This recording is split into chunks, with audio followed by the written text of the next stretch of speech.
Dr. Gauri Mahulikar is the academic director at Somaiya International Foundation, Ernakulam, Kerala. Dr. Mahulikar was former officiating vice chancellor of Somaiya Vishwavidyapit. Dr. Mahulikar was the Gurudev Tagore Chair of Comparative Professor, former head of the Department of Sanskrit at the University of Mumbai, and former dean of faculty at Chinmaya Vishwavidyapit.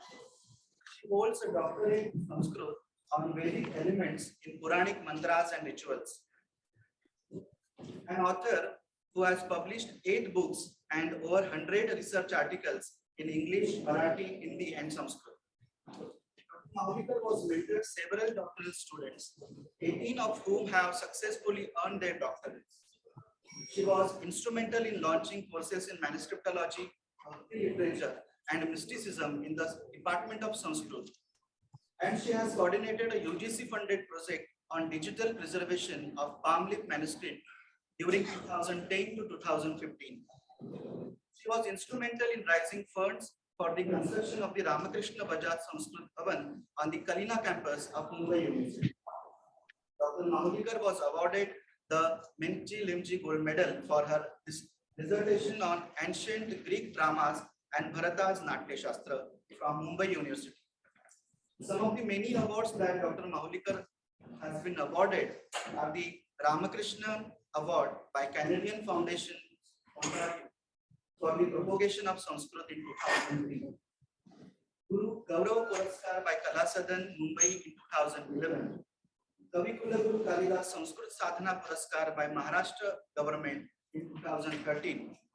Adi Shankaracharya Puraskar awarded by Shri Jaindra Saraswati Mahaswamigal, the Shankaracharya of Kanchi Kamoti Pitham in 2014. Savitribai Phule Puraskar by Mumbai University in 2015. And the Indira Behre Puraskar by Tilak Maharashtra Vidyapith in 2015. Dr. Mahulikar was awarded the Adi Shankara Fellowship by the government of Madhya Pradesh to work on the biography and Mathamnaya tradition of Adi Shankaracharya. So we have the great scholar, Dr. Gauri Mahulikar. I request Dr. Gauri Mahulikar to present the paper. Thank you. Thank you. I am indebted to the organizers, especially Dr. Supriya Rai, my friend, for inviting me to this international conference on the reflections on the Ramayana. And yeah, let me start now. Since I'm staying in Kerala for last few years, I thought it will be worthwhile to present the Ramayana traditions and practices in Kerala. Let me start with a brief invocation. Lokabhiramam Ranarangadhiram Rajivanetram Raghuvanshanatham Karunya Rupam Karuna Karantam Shri Ramachandram Sharanam Prapadye. In Ananda Ramayana, it has been stated, Punah Punah Vak Kalpa Bhedat Jataha Shri Raghavasya cha Avataraha Kotishaha Atra Teshu Bhedaha Kvachit Kvachit. So Adbhuta Ramayana has already stated that there has to be a variation, Kvachit Kvachit, at some places, because there are hundreds and thousands and crores of the avatars of Prabhu Shri Ramachandra. So keeping that in mind, I'm talking about the Kerala traditions and practices of Ramayana.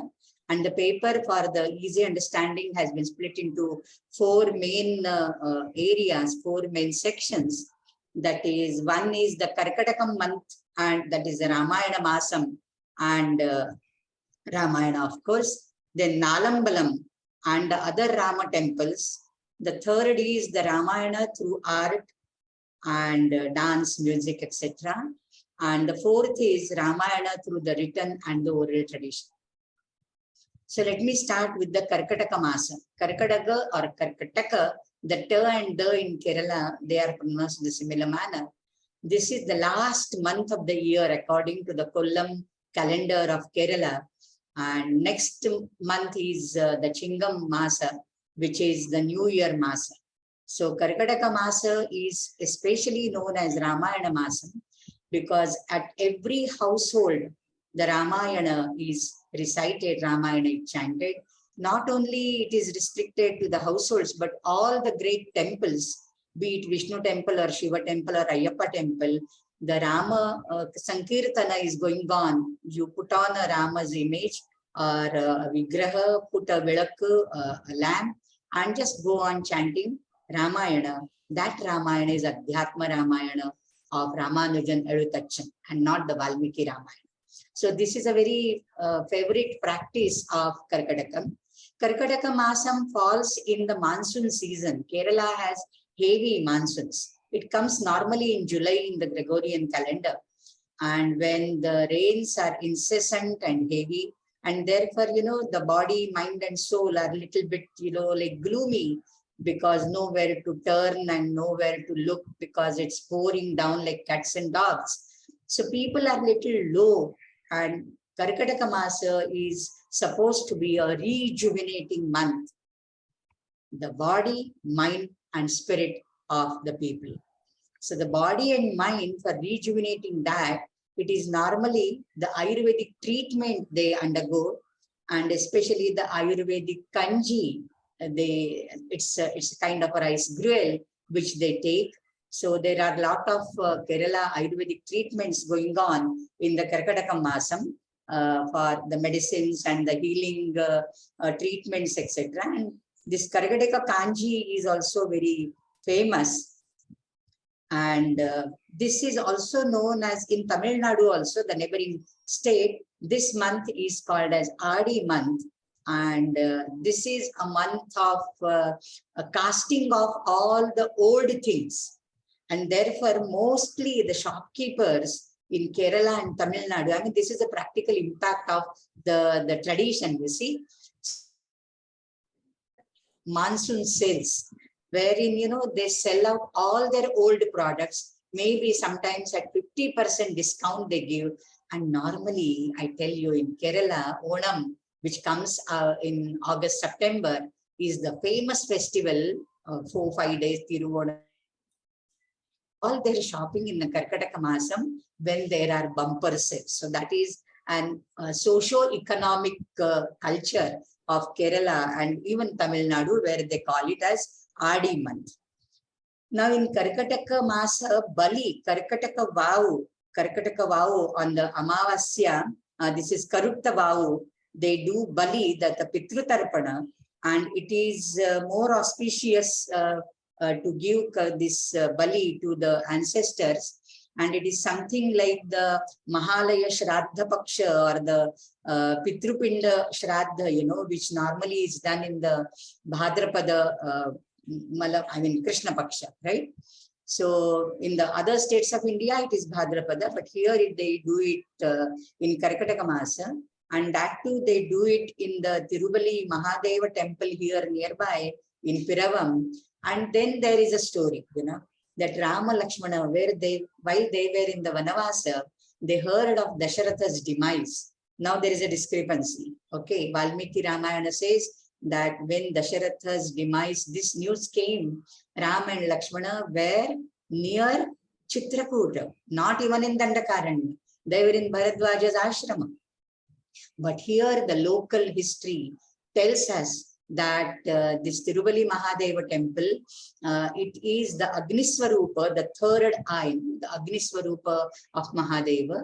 And there, after listening to the father's death, Rama offered Bali, that is Pinda. And therefore, all the Kerala people, they offer Bali on the Amavasya of Karkataka Masa.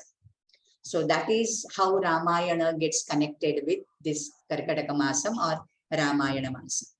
The second point of my deliberation is Nalambalam and the other Rama temples nearby, which I have visited personally, because some information, of course, you can gather from the books and the Google Swami, but the places which I personally have visited, I have emphasized more in this article. So Nalambalam, that is the Nala is 4, Ambalam is the Devalaya or the temple. So these are the 4 temples dedicated to the 4 brothers, Rama, Lakshmana, Bharata and Shatrughna. This is, I think, very peculiar only to Kerala tradition, Kerala culture. Nowhere else I have found, except in Chitrakuta, there is Lakshmana temple, but other places I have never found or even heard of all four brothers, worshipped in the temples. In fact, there are like 4 sets of Nalambalam in Kerala. The famous one being in Thrissur, it is the Triprayar Sri Ramaswamy temple. Then in Irinjal Kuda, Kudalamanikam Bharataswamy temple. Then Lakshmana Perumal temple. And then Payanmal Shatrughna Swami temple. But I visited just recently, I think, December mid, I visited the near Piravam, the area where I stay. It's just in about 5 to 6 kilometers radius, I visited 4 temples, and the Rama temples are 2 temples could be given here. Either the Tirumariyur Sri Ramaswamy temple or Mamallasheri Ramaswamy temple. Then the Lakshmana temple is at Mulakkulam. Bharataswamy temple is at Memuri, Bharatapilli, and then Shatrughna's temple. But Shatrughna temple was closed, and I heard that it opens only in the Karkataka Masam. So Karkataka Masam, after reading Ramayana, the Nalambalam Darshanam is also a practice, is a tradition. So you have to visit first Rama, then Lakshmana, then Bharata and Shatrughna, and then come back to Rama again. Close the circle. Close the loop. You can't keep it open-ended. You have to close the loop by revisiting Rama temple and telling him, yes, I visited all your brothers. Now this Mamallasheri temple, it is about Tirumariyur, I'll tell later on also, because there are so many Aitiyas. So I have put it in the oral tradition also. But Mamallasheri, I may tell you, this is the place where people say, all these temples, they are 1,000 to 1,500 year old. Minimum is 1,000 year old.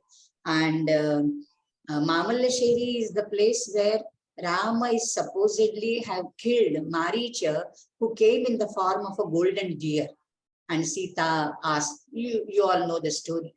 So that is the temple of Mamallasheri. And on the outside of the temple wall, there is a deer, an emblem of deer also there as a relief on the walls. Then we come to Lakshmana Swami temple, and it is also said that Lakshmana, there is a Shri Kovil, like, Shri Valli, what is it? Shri Veli. The Vigraha is taken out for a procession. So when I went, the Vigraha was out in the procession. So we also joined the procession. And it was said that it came there at this particular place from somewhere else. But then the Vigraha could not be moved at all once it was established there. And that means Lakshmana wanted to stay at this place. We have this belief, and this particular, what you can say, practice at many places regarding many deities. Even if, in the Charitra of Shankaracharya, we have the Mukambika temple or the Chotanikara Bhagavati temple associated with a similar story like this. So that was Mamallasheri. Then besides this Mamallasheri Rama temples, there are other Rama temples about Lakshmana, Bharata and Shatrughna. All are richly carved. Shatrughna temple is the new one. Outskirts are built newly.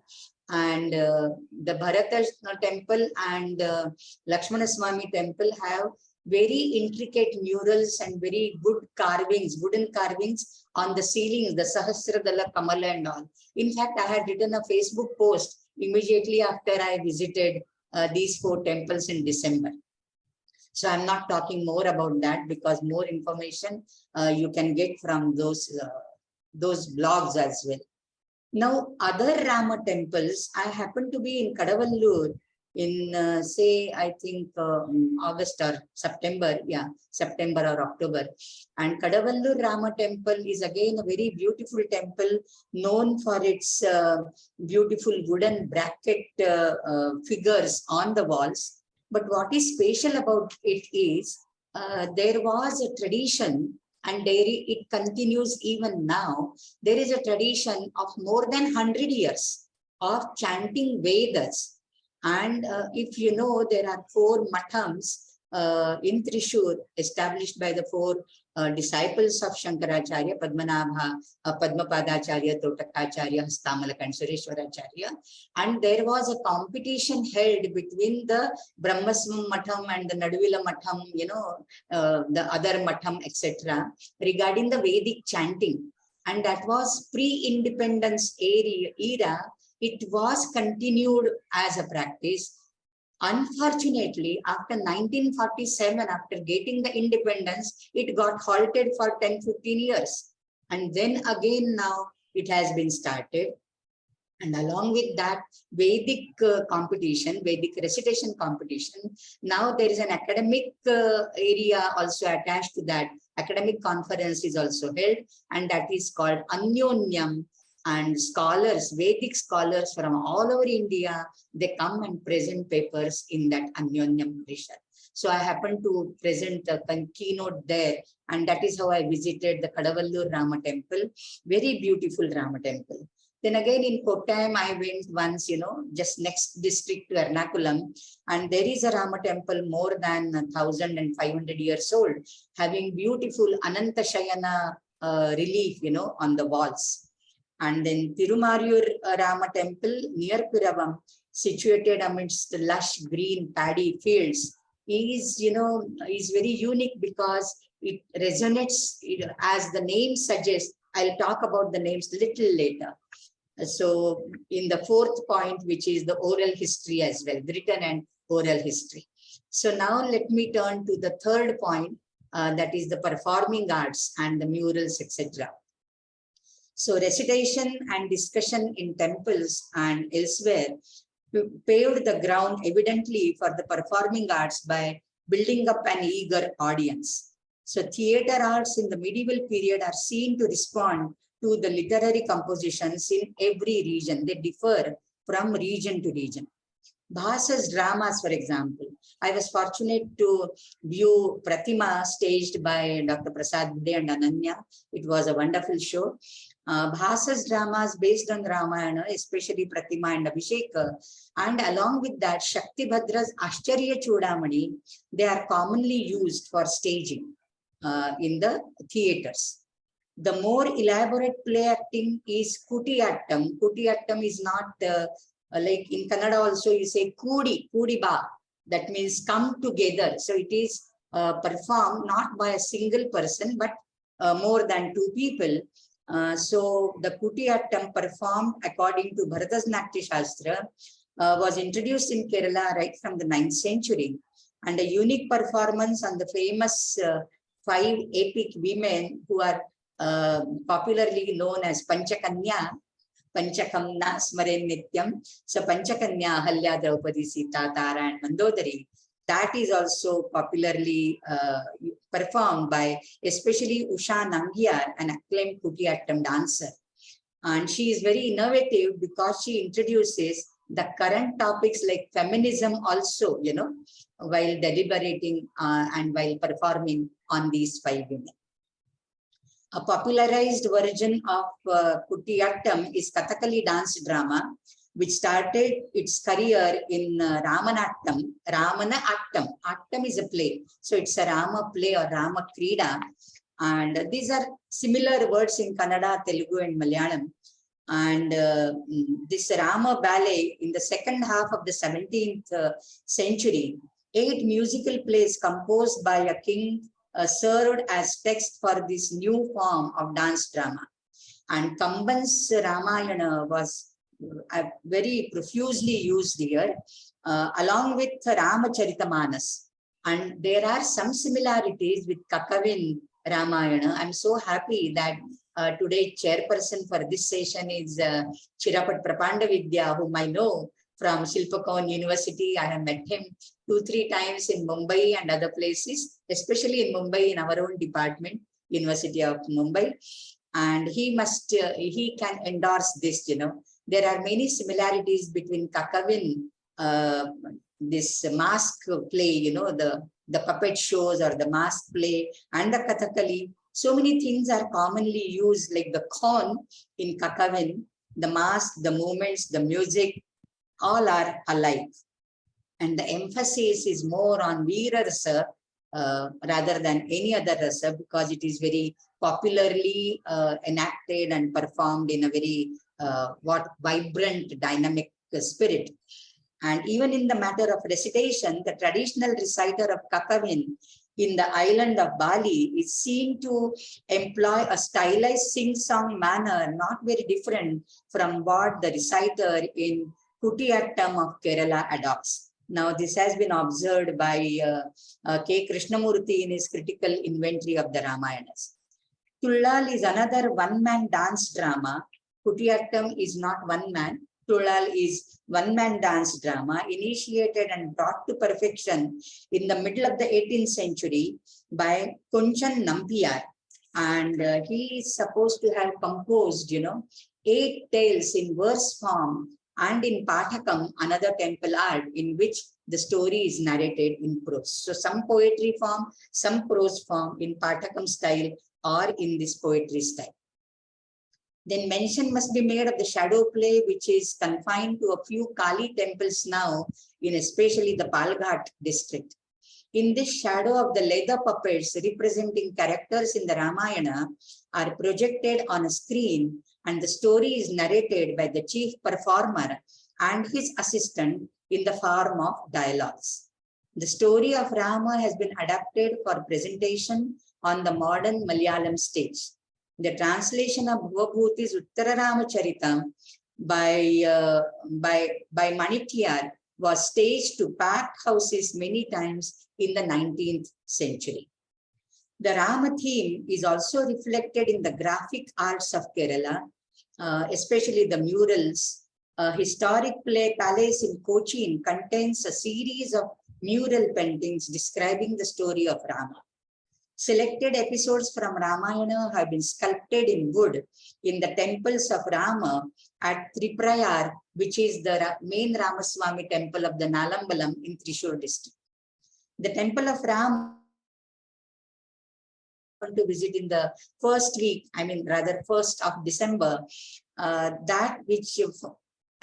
originally Padmanabhapura Palace was in Kerala, but now, after the reorganization of states, it has gone to Tamil Nadu.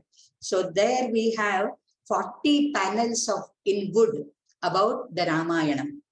Entire Rama story is depicted very beautifully. So one who visits, Padmanabha Swami must visit Padmanabhapuram Palace in Tamil Nadu and view that. In addition, Raja Ravi Verma, who is very well known for his very graphic art and, his Saraswati, we are worshipping his Saraswati even now. So he has depicted many dramatic incidents in the epic. Chitra Ramayana, pictorial presentation of Ramayana, is also found in palm leaves in the southern part of Kerala. It's in the Trivandrum gallery.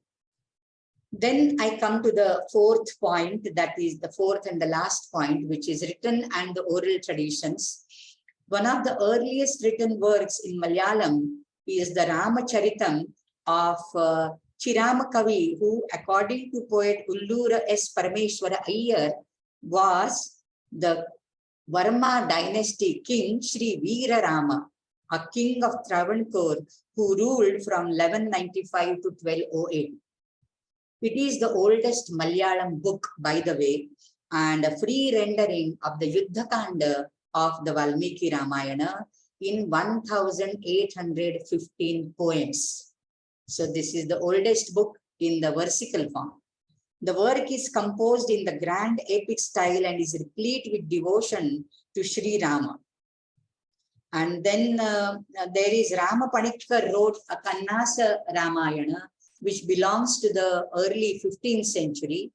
It's less refined from the other works is this, Rama Katha Pattu by Ayyappila Asan of the late 15th century again. It is another running translation of Valmiki's Ramayana in the Pattu tradition typical to Kerala, employing local phonemes and indigenous meters.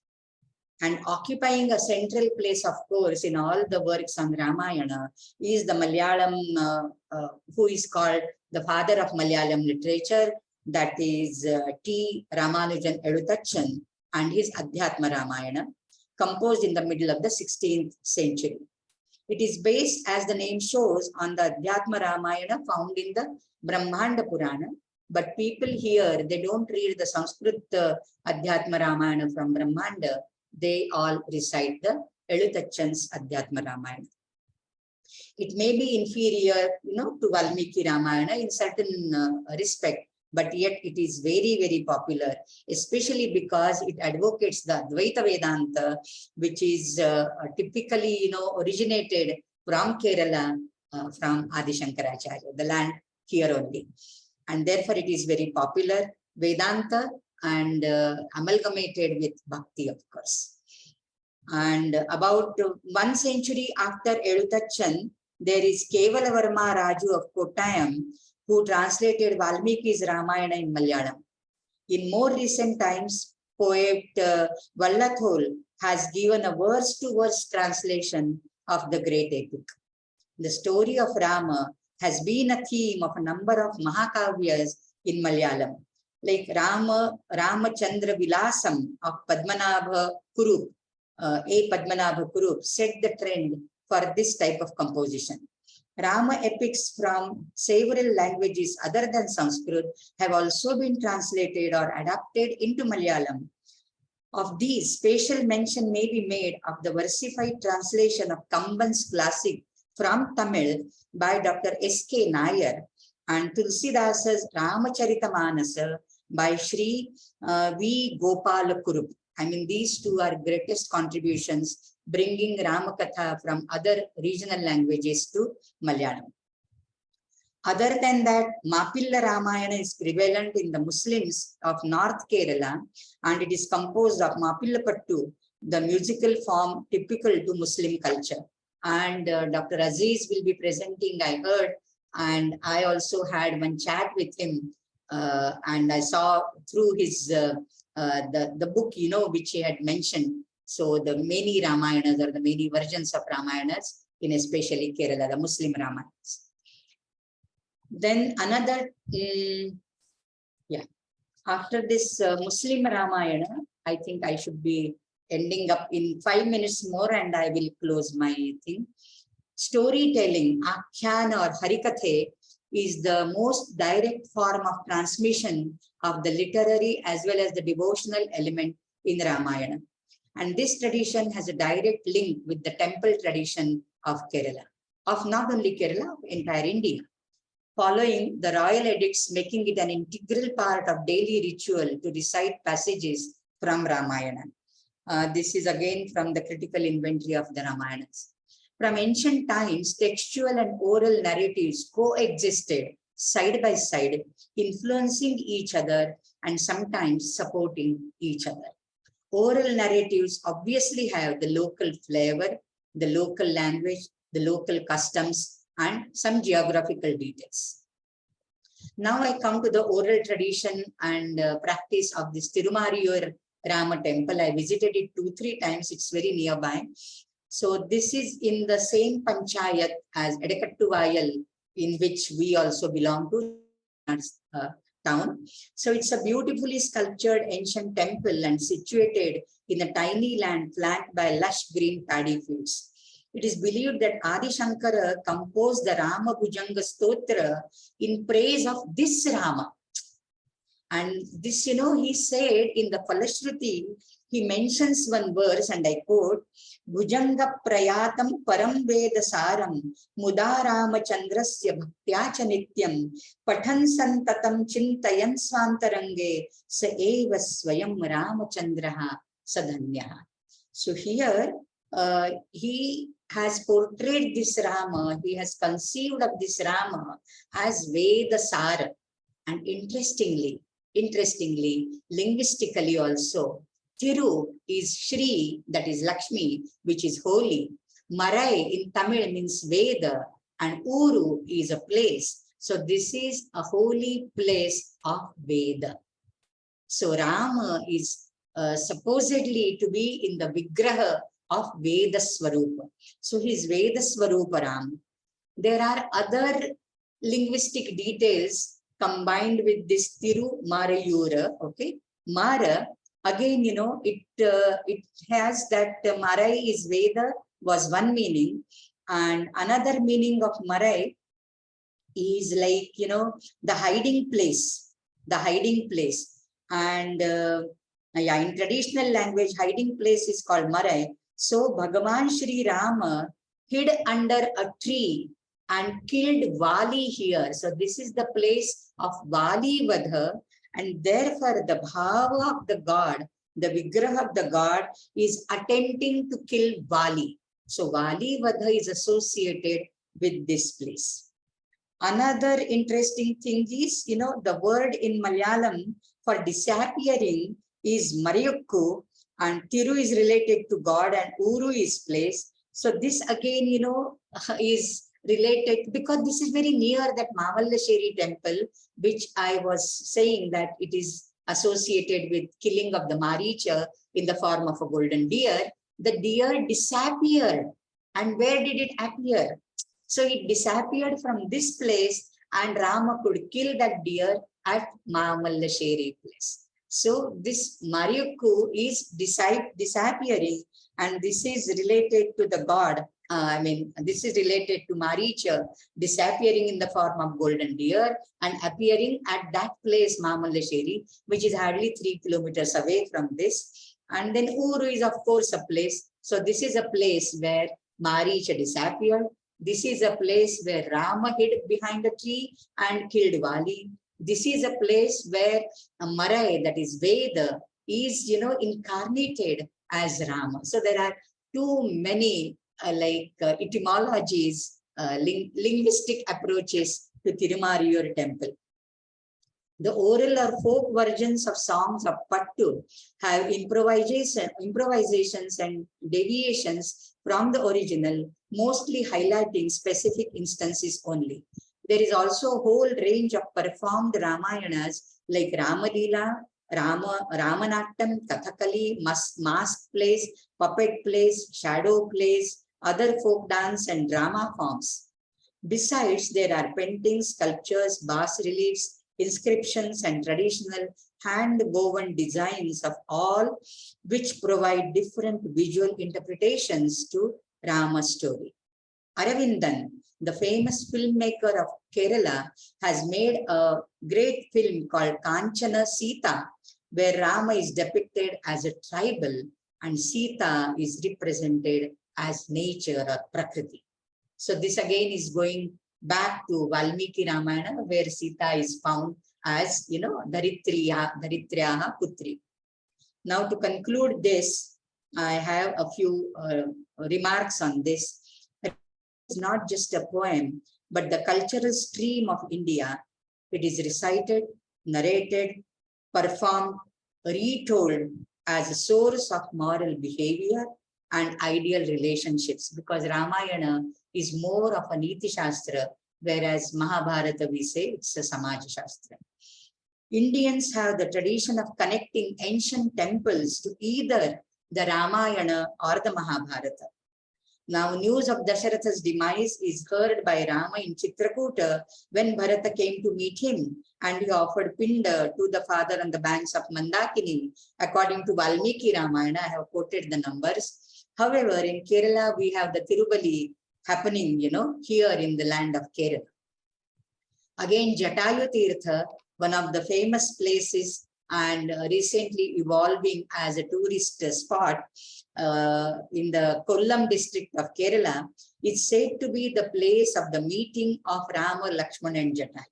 Whereas Valmiki says it was immediately after the Sita Paharana, and there are 3 clear references. One is Janasthana, the second is Dandakaranya, and the third is they performed the last rites of Jatayu on the banks of river Godavari.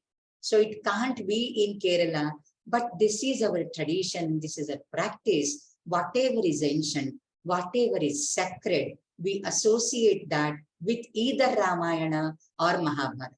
That's why we have Pandavaleni everywhere in India, not only in Nasik, everywhere in India. In fact, the Jatayu Tirtha, here it has developed now, but I have read it that in the Nashik district, in the thickest woods, we have the place where Jatayu fell, and if you take it as Dandakaranya, then maybe Dandakaranya and Janasthana, they tally with that area. So this is our practice, that association of everything ancient and everything sacred to Ramayana or the Mahabharata. All over India, this epic is preserved in various forms. And I have been a part of Kerala's interior geography. I am staying in a very remote place, 1.5 hours from the main city, Kochi or Ernakulam, and in that Edakattuvayal Panchayat, and a sacred settlement of Adi Shankara Nilayam for last few years. And therefore, I was fortunate to gather some information orally, and by visiting these places and talking to the priests thereof, and compile and present it in the 4 points in the front of this August gathering. Thank you all for a patient listening, and thank you, Mr. Chairperson, for your patient listening. I'm eagerly waiting for your comments on my paper. Hari Om, Dhanyavada.